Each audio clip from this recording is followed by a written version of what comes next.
A Lesson Before Dying by Ernest J. Gaines, Chapter 24. Miss Emma thought we should all visit Jefferson together as often as we could. I wasn't crazy about the idea of being at the courthouse at the same time as the minister, but one look from my aunt and I decided that I would go along, at least once.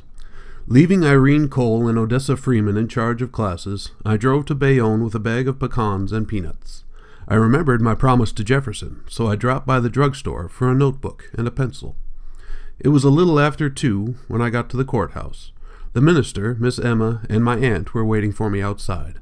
They stood by the minister's car near the statue of the Confederate soldier and the 3 flags. The flags hung limp beneath the overcast sky. The minister and my aunt looked at me, and both seemed angry, as if I had kept them waiting deliberately. I had not, of course. If I had not stopped for the notebook and pencil, I probably would have arrived there before they did, but I did not explain this to them. Miss Emma did not feel the same as they did, and that was all that mattered. Both she and my aunt carried food baskets covered with dish towels. As I approached them, Miss Emma pushed herself away from the car and started heavily toward the entrance to the courthouse. My aunt and the minister walked behind her, and I followed. Paul was not there, and the chief deputy, after searching the food and us, led us out of the office into the corridor. He walked several paces ahead of us, as if we were not with him. When we came to the restroom marked White Men, he went inside. We waited for him along the wall. 5 minutes later, he came out with another white man. They stood there talking another minute or two before he continued along the corridor. We went up the steps and into the day room, and without a word, he opened the door and left us. Miss Emma and my aunt spread out a tablecloth on the table. Then they placed a pan, a spoon, and a paper napkin in 5 places. After they had set up everything, they and the minister sat down, but I remained standing. The first thing you heard were the chains around his ankles. Then Jefferson entered the room through the rear door, followed by the deputy. Jefferson wore the same brown wool shirt he'd had on a couple of days before. He had on a pair of faded denims and brogans with no laces. He was dragging his feet to keep the shoes on. "Here he is," the deputy said. "See y'all at 3. "Paul's not here today?" I asked. "Mr. Paul's got other duties," the deputy said. He looked at me as if to remind me that I was supposed to say Mr. before a white man's name. He stood there eyeing me until he felt that I understood. "I brought you some good old gumbo," Miss Emma said to Jefferson. "How's it going, partner?" I said, as I took my seat beside him. "All right," he said. "The radio still playing?" He nodded his head. "Good," I said. Miss Emma put rice in each pan. Then she poured gumbo over the rice until the pan was nearly full. Besides shrimps, she had put smoked sausage and chicken in the gumbo, and she had seasoned it well with green onions, filet, and black pepper. Gumbo was something you could always eat, even if you were not hungry. I started in, but I was the only one, and I soon realized why. "May we bow our heads," the minister said, after I had put down my spoon. Jefferson's head had been bowed from the moment he sat down. I lowered my eyes. "Our Father, who art in heaven," Reverend Ambrose began. He went through the Lord's Prayer, but that was only for warming up. Then he really got down to praying. He asked God to come down to Bayonne, into the courthouse, into the jail, walk along the cell block, go into each cell, touch each heart, come into this room and touch the hearts of those here who did not know him in the pardon of their sins.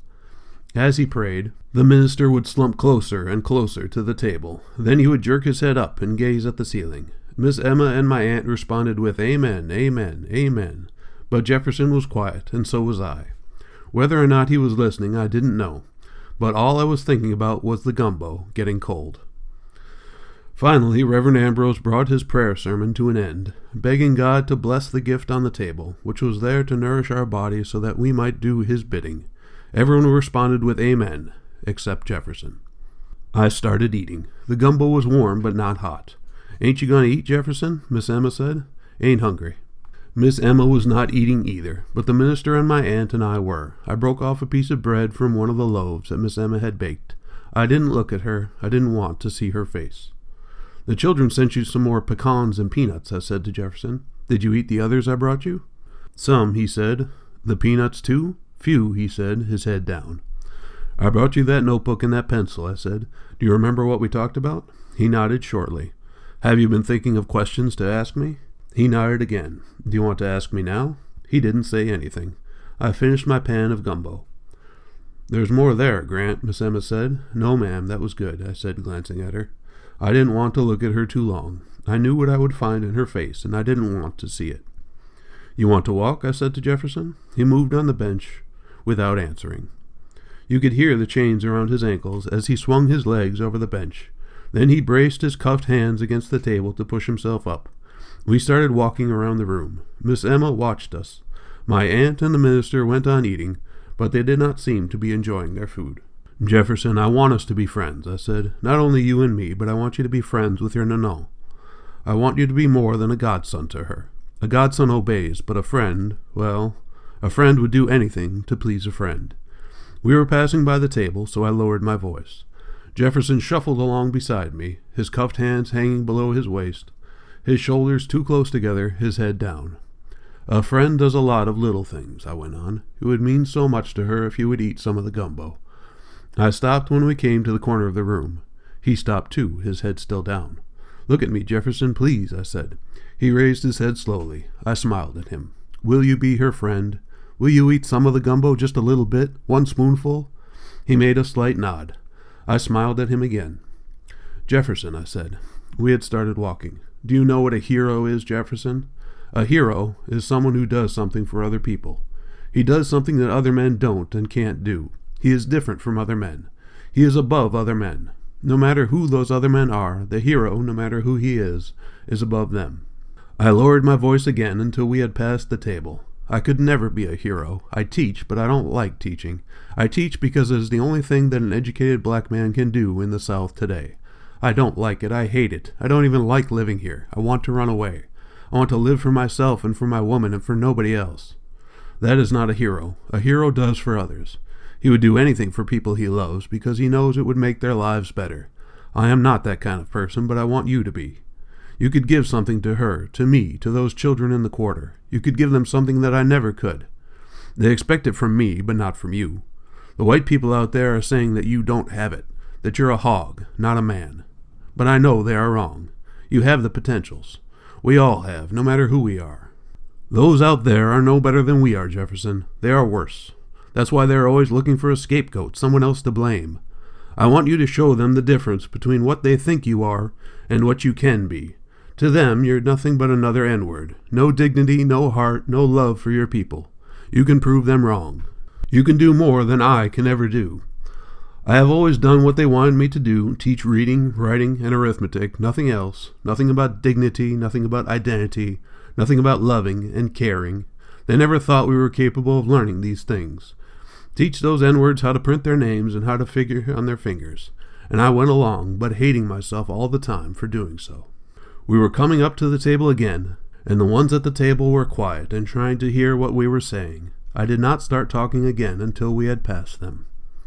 "Do you know what a myth is, Jefferson?" I asked him.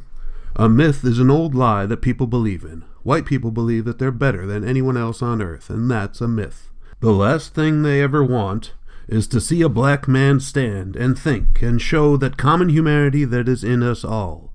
It would destroy their myth. They would no longer have justification for having made us slaves and keeping us in the condition we are in. As long as none of us stand, they're safe. They're safe with me. They're safe with Reverend Ambrose. I don't want them to feel safe with you anymore. I want you to chip away at that myth by standing. I want you, yes you, to call them liars. I want you to show them that you are as much a man, more a man than they can ever be. That jury, you call them men? That judge, is he a man? The governor is no better. They play by the rules their forefathers created hundreds of years ago. Their forefathers said that we're only 3/5 human, and they believe it to this day. Sheriff Guidry does too. He calls me professor, but he doesn't mean it. He calls Reverend Ambrose reverend, but he doesn't respect him. When I showed him the notebook and pencil I brought you, he grinned. Do you know why? He believes it was just a waste of time and money. What can a hog do with a pencil and paper? We stopped. His head was down. "Look at me, Jefferson, please," I said. He raised his head. He had been crying. He raised his cuffed hands and wiped one eye, then the other.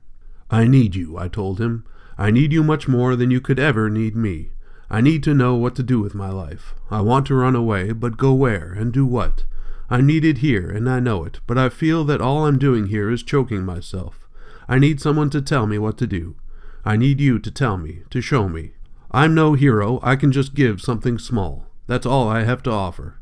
It is the only way we can chip away at that myth. You can be bigger than anyone you have ever met. Please listen to me, because I would not lie to you now. I speak from my heart.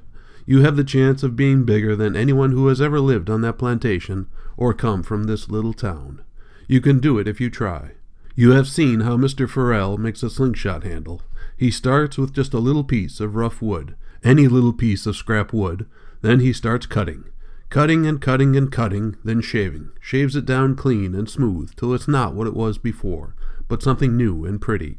You know what I'm talking about, because you have seen him do it. You had one that he made from a piece of scrap wood. Yes, I saw you with it. And it came from a piece of old wood that he found in the yard somewhere. And that's all we are, Jefferson, all of us on this earth. A piece of drifting wood until we, each one of us individually, decide to become something else. I am still that piece of drifting wood, and those out there are no better. But you can be better, because we need you to be, and want you to be. Me, your godmother, the children, and all the rest of them in the quarter. Do you understand what I'm saying to you, Jefferson? Do you? He looked at me in great pain. He may not have understood, but something was touched, something deep down in him, because he was still crying. I cry, not from reaching any conclusion by reasoning, but because, lowly as I am still part of the whole. Is that what he was thinking as he looked at me crying? Come on, I said, let's have some gumbo. And we went back to the table.